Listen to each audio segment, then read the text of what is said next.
Hello, business owners and my fellow citizens and my customers and to my prospective customers. This is Daryl Guberman. They're sitting in the wings right now. We have some people here from the Environmental Protection Agency. We have an administrator, Mr. Michael Reagan, and we have another EPA member who sits on ANSI's board. Her name is Elise Owen. We will bring them out very shortly. I just want to give them a little bit of background. My name is Daryl Guberman. I've been involved with quality for 40 plus years. We run a company called Guberman PMC LLC, which we assist companies in manufacturing quality and also special processes, along with ISO certification in all derivatives. We've been involved with quality, as I said, for 40 plus years. We've been in business now 11 years, going on 12 as of 2023. Coming up in August, and it's right around the corner. And we just wanted to do this video. We have to do it. We want to. We were told by Jameson Carroll in a letter, which is the lawyer for ANSI, the American National Standards Institute, that we cannot talk to their employees, ANSI's employees, or its members. The members are comprised of both federal agencies and corporations. Those federal agencies, like the EPA, that's here with Michael Reagan, an administrator, and Elise Owens, a member from the EPA who sits on ANSI's board. We were told that we couldn't contact a person like Elise Owen, but by God, we're going to show you, Mike Reagan, and show you well what you're mixed up with. Every federal agency that has sat on ANSI, right over by corporations, have gotten their data taken by China. In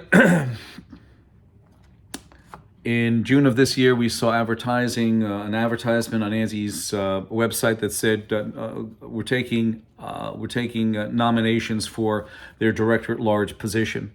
Well, I felt that I wanted to do it, so I wrote them a note.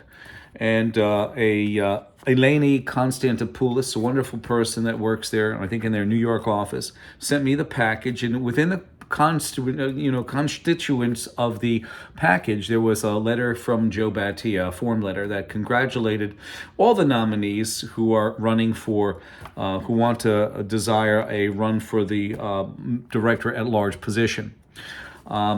He also, within the confines of that letter, there was several places you can click to get to the next site, and several of them were for the code of conduct, because any good manager, director, chairman, whatever, that applies for a position such as ANSI or any position to the board, you want to know about the lay of the land. You want to know what are the requirements, what you shouldn't do, what you should do, what you can do.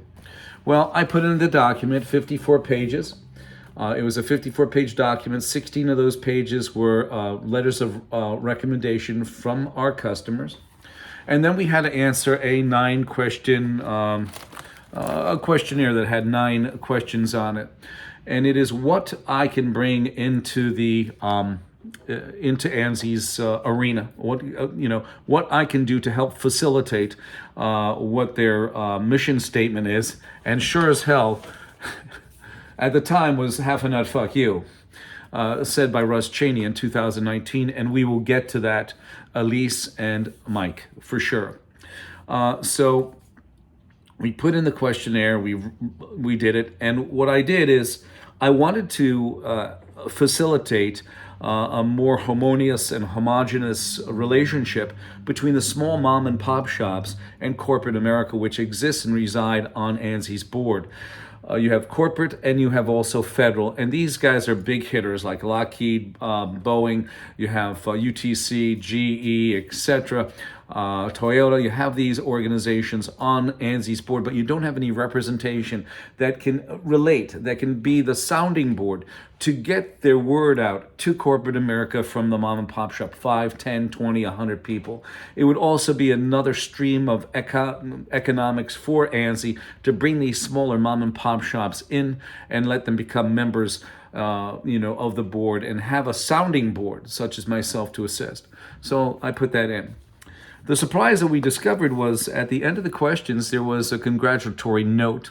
And it stated, the committee appreciates your interest in serving in an ANSI leadership position and your willingness to provide us with additional information. Sincerely, Russ Chaney, Chairman of the ANSI 2022 Nominating Committee.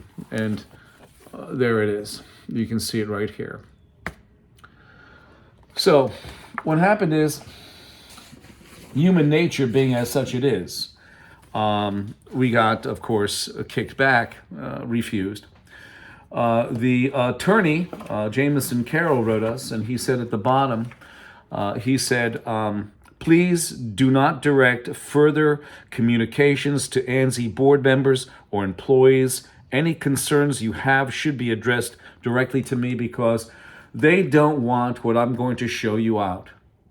Yes, the EPA has been hacked by China, and every other federal agency that sits on ANSI have gotten their data taken by China. You read about it all the time. So let's introduce them. We have Mike Regan, the EPA administrator, and you have Elise Owen, the ANSI board member. Yes, both, Mike, it's absolutely disgusting. Now, do you condone the factor that as a chairman that Russ Chaney is and was, saying half a nut fuck you really exemplifies the factor that the EPA and other federal agencies and corporations and the board members that make up federal agencies and corporations basically would direct that type of language due to Russ Chaney back to me. So it's like the EPA saying half a nut fuck you, Daryl, via Russ Chaney. We're going to put Elise down and we're going to keep on going and show you the other things. So what happened is in 2019, I exposed the factor about A2LA. A2LA is a accreditation body for laboratory accreditation. Okay, A2LA. I'm going to show this to you now so that we can hasten it. We don't have to go that far into this mess. So we showed that A2LA sits on ANSI's board. Sitting on ANSI's board too, and remember, accreditation for laboratory accreditation, ISO 17025.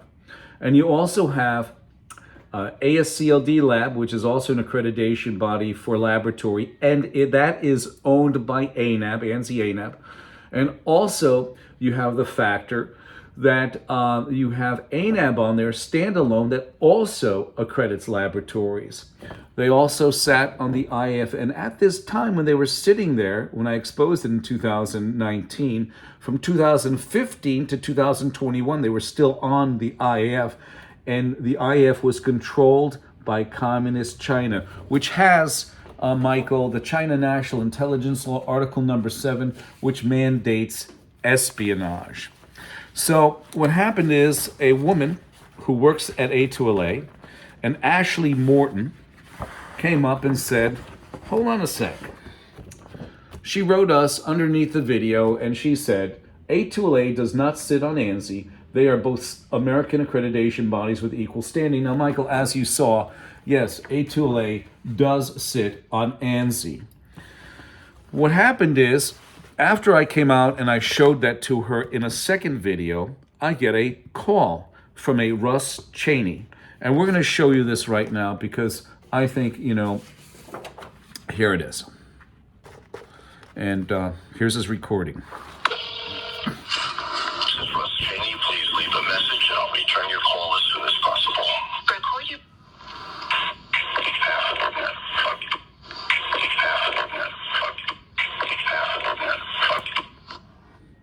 Yes, he did say, Michael, as you can hear, half a nut, fuck you. So what we did is we wrote a letter asking for an apology, rightfully so, to Joe Bhathia. In the contents of the package that we received for that application and the 54-page booklet that we put into ANSI for nomination at Director at Large, it stated that you have a complaint with ANSI, you ship it in, and both Joe Bhathia and the chairman, i.e., Russ Chaney, would answer it. Instead, he couldn't go that way, so he had to send it to their attorney. He sent it to their attorney, Jameson Carroll, out of Carroll and Weiss in Atlanta, Georgia. And he sent both my letter and also he sent the recording. And this, I'm going to let you listen to it again, and then I'm going to read you what Jameson Carroll said.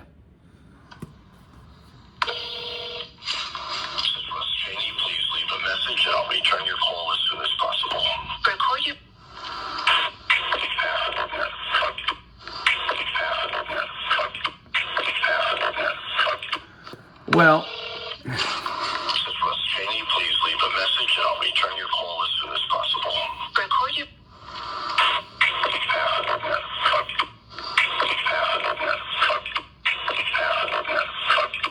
that's exactly what he said, Mike. You've heard it like 9 times now. The sad part is that the attorney said this in a letter back to us.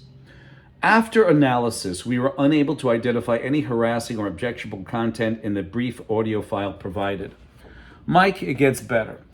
What I did was, several years ago, an attorney wrote us a nice little email concerning state and federal courtrooms, and ANSI-ANAB knows about that ANSI because ANSI deals a lot with the American Bar Association. But this is what the attorney said. Nearly everything you see when litigating in any courtroom or state is an illusion. In the political world, we call it blue smoke and mirrors. Well, I've got 2 definitions of smoke and mirrors, Mike. And the reason why we have you here, Mike, because you're probably scratching your head saying, who is this guy? What is this happening? You have an employee, you have a fellow EPA individual sitting on ANSI's board, okay? Representing the government, no less, and she's staying there when Russ Chaney, the chairman, says, half a nut, fuck you. That's like you saying from the EPA, because your organization sits on ANSI, it's like you saying, half a nut, fuck you, directly to me. And I find that very offensive. If you say, no, that's not true, it is true. Any chairman or CEO or any employee has got to maintain a certain code of conduct when they're in any corporation. That's for sure. Or any business. So, this is the definition from the Cambridge Dictionary. Okay, smoke and mirrors is something that is intended to make you believe that something is being done or is true when it is not. And Merriam-Webster is what basically Jameson Carroll did.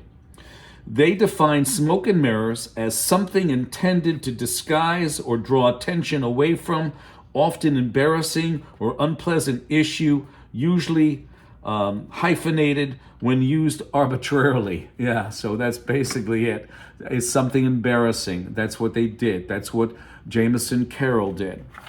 So let me go into this. So I expose that factor. Some companies in 2017-18 that we have on board wanted to get ISO 17025 certified for laboratory. Well, we looked and we found these articles. A majority of rejections happen or scandals happen in accredited labs. We dug up some more and we had a copious amount of articles about laboratory failure. Down in Washington at the Department of Forensic Science run by the FBI in 2015, April 27th, a National Accrediting Board, ANAB suspends all DNA testing at DC Crime Lab. The major evidence that calls into question the competence of ANAB is the 18 months and more during which quality auditors from ANAB and internal auditors of the DFS missed noncompliances of such magnitude as to warrant suspension of accreditation. And this is where Pamela Sale now, let me introduce you to her. She's going to come up next, Mike, is the Vice President of Accreditation for ASCLD Lab and ANSI-ANAB, okay, basically.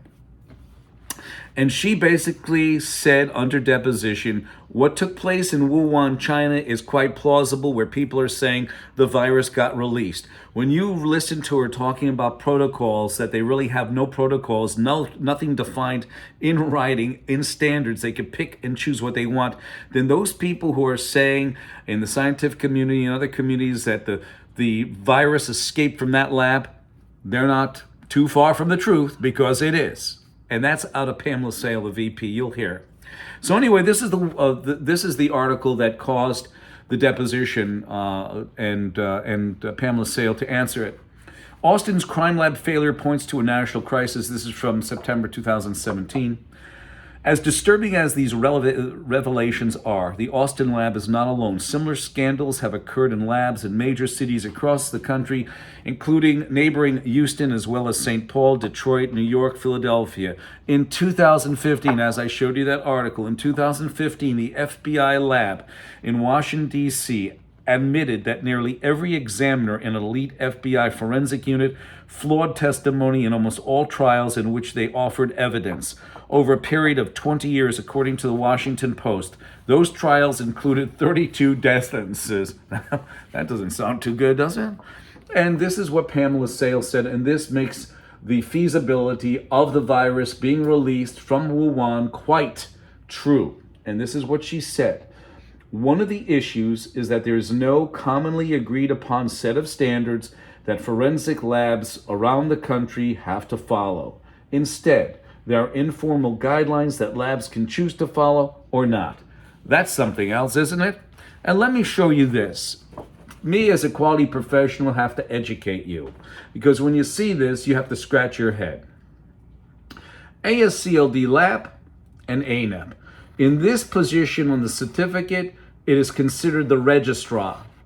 The logos down here are considered the accreditation bodies. So what happens is you have ANAB, who accredits themselves, added into the ILAC, which is the International Laboratory Accreditation Cooperation. You're going to find out in a little while that ANSI-ANAB are underwriters for ILAC and the IAF. So they basically, I have no idea. It's kind of crazy. What happens here now, you have ASCLD as the registrar. You have Pamela Sale, by the way, who signs off these certificates. You can see her signature.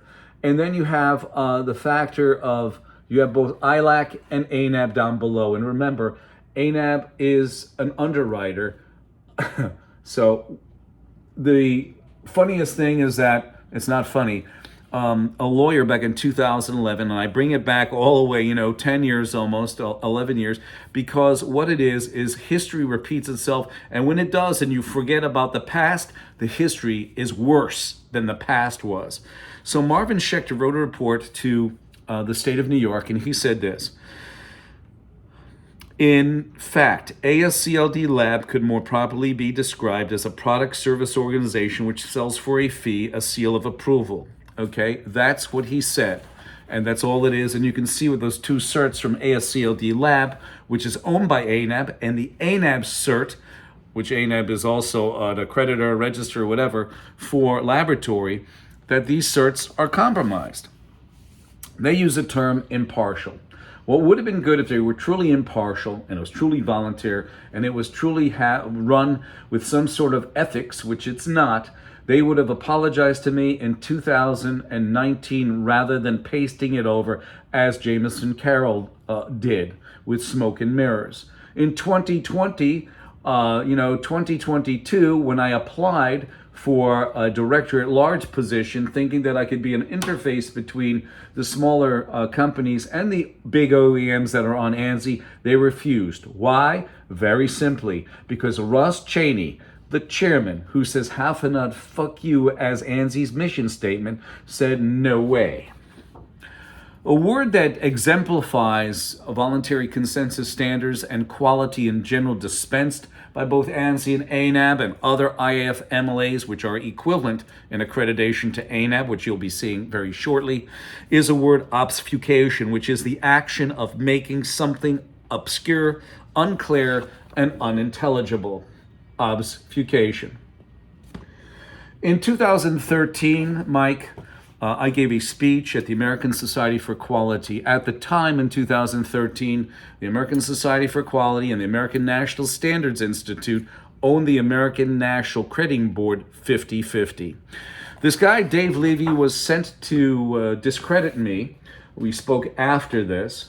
But the most important part of the whole conversation that we had, and in the context of giving the speech to the ASQ, both Fairfield and New Haven branches, was the factor that he approved my organization to go certify companies, and the fact that he said there is no restriction on you doing business, unaccredited or accredited, and we are accredited. And as I said before, ANAB has no problem with what you do. what you're doing. In fact, we support you, sir.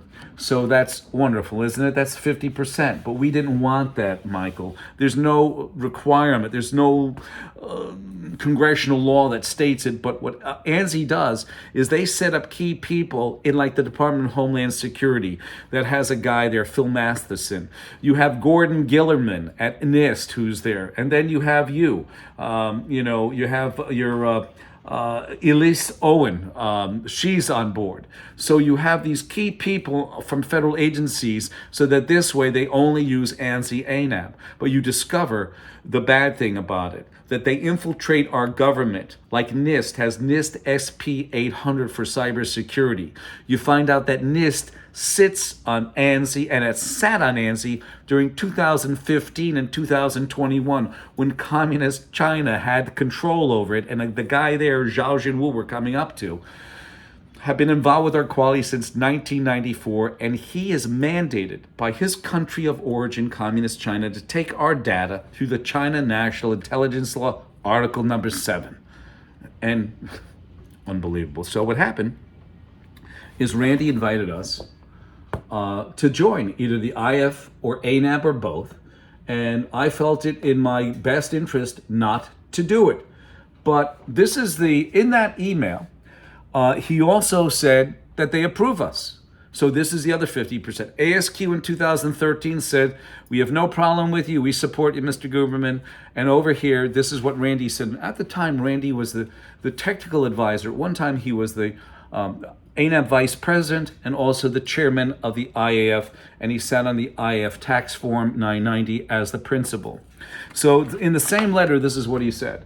He said, but we recognize and accept that there are conformity assessment bodies and accreditation bodies such as your body and your accreditation body that are not part of the IAF and ILAC structure, nor would we want to be, and I'm going to show you why. Because when he asked us, communist China, who's mandated by their country of origin, communist China, to take your data through the China National Intelligence Law, Article number 7. So they had already been taken over by China since 2015. He was asking us in 2016.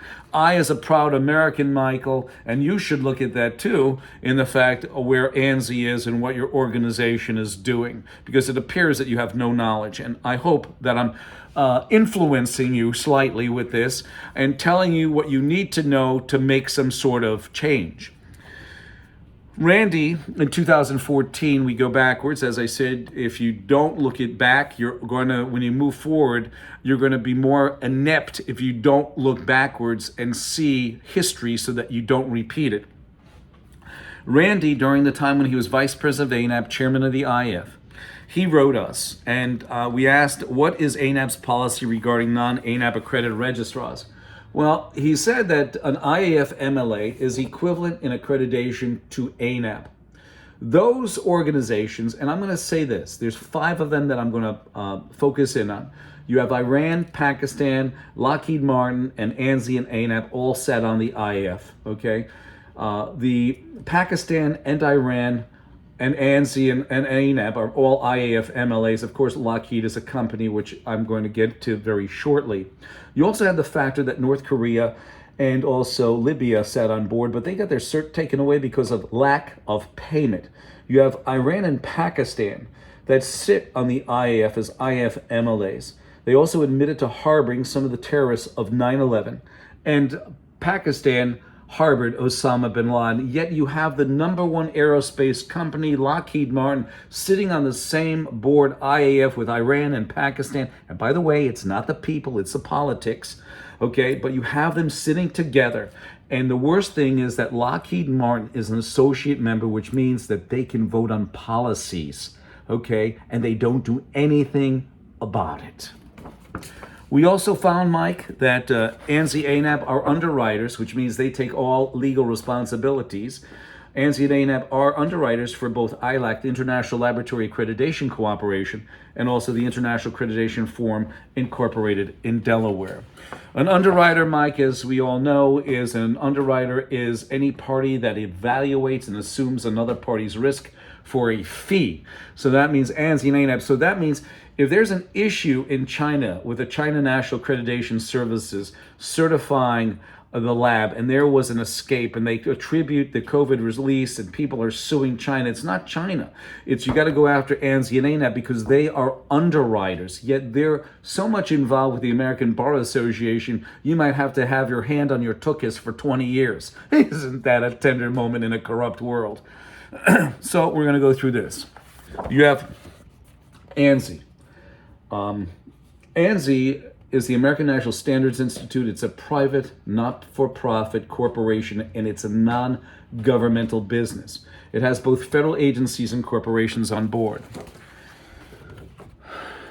Here goes a long one. In 2015, Randy Doty, then the Vice President of ANAB, Chairman of the IF, and Principal on the IF Tax Report. Remember, International Accreditation Forum is incorporated in Delaware. He handed over leadership to Zhao Jinwu, a communist Chinese national who's been involved with our quality, Mike, since 1994. Are you getting the picture? Maybe not. I don't know. Maybe I have to draw you something. So anyway, he's been involved since 1994. He is also the chief executive of the China National Accreditation Services, which certified the suspect laboratory in Wuhan, China, which Pamela Sale basically confesses on that deposition that yes, it's possible and more than likely that that virus came out of that lab because there's no protocols. He is mandated by his country of origin, Communist China, to take our data or anyone's data through the China National Intelligence Law, Article number 7. ANSI took over complete control over ANAB, and you also have federal agencies and corporations on board. This is only a sample. 2017, let's move back to Randy. Randy, as a private concern, was being advertised on ANAB as the vice president to contact for this PPS certification. You have a private organization on a government agency. I have a question, Mike. Can I advertise Guberman PMC on the EPA? Please let me know. 203-556-1493 or Daryl, TQRS@yahoo.com. I don't think so, because when I expose this factor, by the way, Phil Matheson, who's the lead on standard certification for the Department of Homeland Security, who's getting quite a nice stipend pay underneath. At that time, it was a royalty payment. Now it's called a various, almost $300,000 bonus he gets. Probably doesn't work 2 hours a year, without a doubt. He gets to check as a representative on the Department of Homeland Security. Department of Homeland Security sits on ANSI. Randy was sitting on ANSI in 2017, while his friend from 1994, Zhao Jinwu, was leading the IAF in Delaware, a communist national who's mandated to take our data through the China National Intelligence Law, Article number 7, which means every one of the federal agencies have been touched by China. We have the data. This is no bullshit story. You also have the factor, Mike, that you have 10 different registrars in China that can issue an ANAB accreditation. The funniest and most disgusting part of this whole mess is you look at Joe Bhathia, the CEO of ANSI, who doesn't act like a CEO. He is not a CEO. He is just a figurehead, and it's a waste of money, I will say the truth. He's a millionaire that is inept, cannot do his job, and cannot function. But people around him are clucking hens, and that's what counts. They're clucking chickens. Because you know something? Listen to this one. He gave a speech at the Association for Equipment Manufacturers in 2016. They sit on ANSI's board, Mike. He said this, and this was the title. You can find it on the internet. Maybe they'll take it down, but I have a recording, so don't worry. Oh, here we go, Mike. Let me just let you listen to it, so that this way, then when I read it, it'll be fine and dandy for you, okay? Let's see, here we go. You really want to have your competitor dictate the future of how you do business, and that competitor could be somebody not just from US, but somebody from China. So let me read that to you. Would you really want to have your competitor dictate the future of how you do business, and that competitor could be somebody not from the US, but somebody from China, somebody from Europe, somebody from another part of the world? Well, remember this, Mike, as I showed you, that the IAF was taken over by China, was given China by Randy Doherty in 2015. Now, he gave the speech to the Association of Equipment Manufacturers that sit on ANSI's board in 2016. So they have been fully immersed in China. And if you look, you find out that ANSI-ANAB sat on 2015 on the IF, being controlled and manipulated by communist China from 2015 to 2021, and probably before that because of the 1994 relationship that Zhao Jinwu was involved with our quality. Remember what Joe said. Would you really want to have your competitor dictate the future of how you do business, and that competitor could be somebody not just from the US, but somebody from China? Well, look at this. What was Joe thinking? Here you go. Zhao Jinwu in Wuhan, China. At the time, in 2017, he was the IAF, International Accreditation Forum chairman, incorporated in Delaware, and he was also the China, he was handing this to this woman as the chief executive of the China National Accreditation Services in Beijing, China, handing the 17025 laboratory cert, which Pamela Sale confessed that they have no protocols really. So the Bio4 lab that he's standing in, that did the Wuhan laboratory experimentation with coronaviruses, was warned, I think in 2019, not to play around with it, I guess to cover their behind, because they knew in the United States that they were playing and their protocols were no good. Several weeks ago, Senator Rand Paul, who I think gives questions, all the senators and congressmen give questions to the people that they ask questions to. They brought Anthony Fauci in from NIH. Let me tell you this, Mike, NIH, you should know. NIH sits by you, the EPA, by the way, sits on ANSI, of course. You have the NIH, you have the CDC, you have Johnson & Johnson, you have Pfizer, USDA, FDA, FAA, etc. And before I show you this, I'll say this. Johnson & Johnson and Pfizer skip quality processes and standards, and they sit on ANSI's board right over by those federal agencies, okay? FDA, USDA, CDC, NIH, okay? They skip quality processes. Pfizer had 15 million vials of COVID vaccine returned because of contamination. You had 60 million on the Johnson & Johnson side, okay? And they skip quality processes. Okay, there goes another failure. You have Boeing. Boeing, let me give you a little insight into Boeing. Boeing in 2002 had a procurement procedure that went out to all the suppliers. They said if you're AS9100, which means if you have an AS9100 certification, which means this, AS9100 is a certification for aerospace quality. If you have one of those, then we accept your quality, and don't worry, we don't have to send in any auditors. It was a good way for Boeing to do cost-cutting initiatives, get rid of the quality and some of the manufacturing, and give the guy who was ever running Boeing in 2002 a great bonus for that. You also have the factor of NADCAP, which is for special processes, which is another story, I think, designed and developed by Boeing so that they still don't have to send quality people out. Don't get me wrong, they probably send some, but not like they used to, that's for sure. Cost-cutting initiatives. You see quality failures now, 737. The FDA, the FAA sits right over by Boeing. They seceded inspection to Boeing, meaning that, oh, go ahead, Boeing, do what you got to do. For the 737, they designed it, built it, flew it, basically, and that was in probably signed off flight worthiness. And the FAA was like this. Isn't that nice? Now they're trying to catch up. Not only that, you have the Boeing 777, 787 with a lot of quality issues, all under the ban, all under the guise of quality certification. Now going back here, Rand Paul asked Fauci about gain-of-function research. Fauci says, I don't know anything. Okay, that's fine. But you know something? He lied. Okay, I tried to send this to Rand Paul, and Rand Paul's got inept people working for him, like most of our congressmen and senators in every state of the union.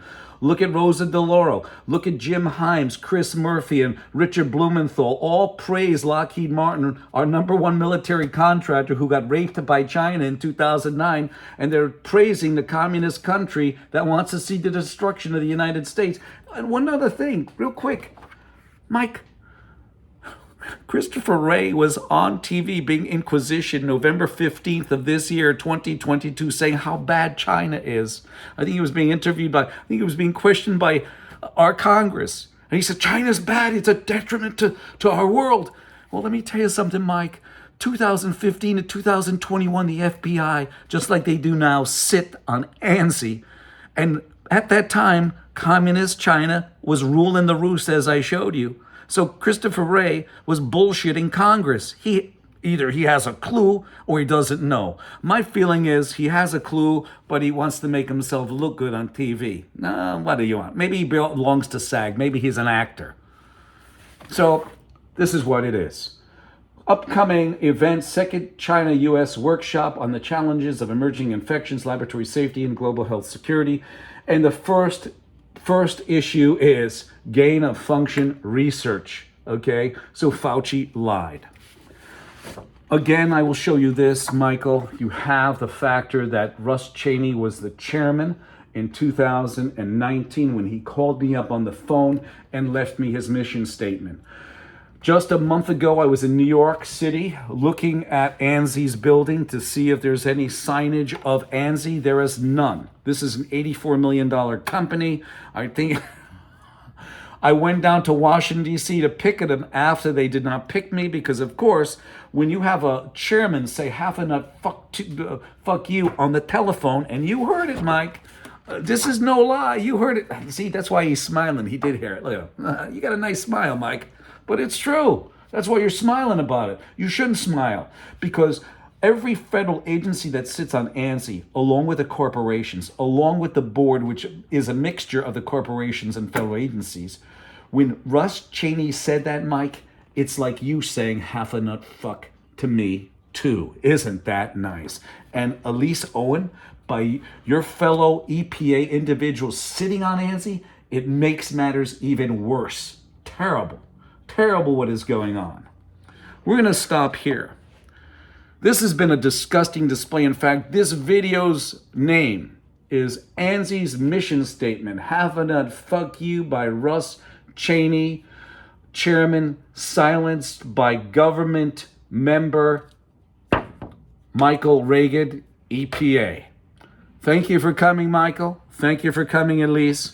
Telephone number 203-556-1493 or Daryl, TQRS at yahoo.com. And I will say this to both of you, because actually, I shouldn't really say this to both of you, but Michael, I'm sure you don't know anything about it, so when you see this, I think you might be surprised. But I'm going to say it to these three that should be run out of ANSI on a rail. This guy, I'll never forget his salary I have it all the way up to 2018, but the one that sticks out is the very first one I ever saw. When I saw this guy making 1.6 million base, 350,000 bonus, 74,000 wherever he wants to put in a 401k and a $35,000 cash, whatever cash, meaning that I don't think he has to pay taxes. Russ Chaney, he was making 356,000. I think after he called me half a nut fuck you on the phone, I think they cut him down to 176,000 bucks. This guy, Jameson Carroll, I think he gets paid with bubblegum wrappers. But I'm going to say this. It is impossible to comprehend their moral mischief, if I may so express it, that mental lying has produced in our society. When a man or woman has so far corrupted or prostituted the chastity of their mind as to subscribe their professional beliefs to things they do not believe, they have prepared themselves the commission for every other half a nut fuck you. Every other crime. That was Thomas Paine. He didn't put half a nut fuck you, of course. Russ Chaney did. I thank you.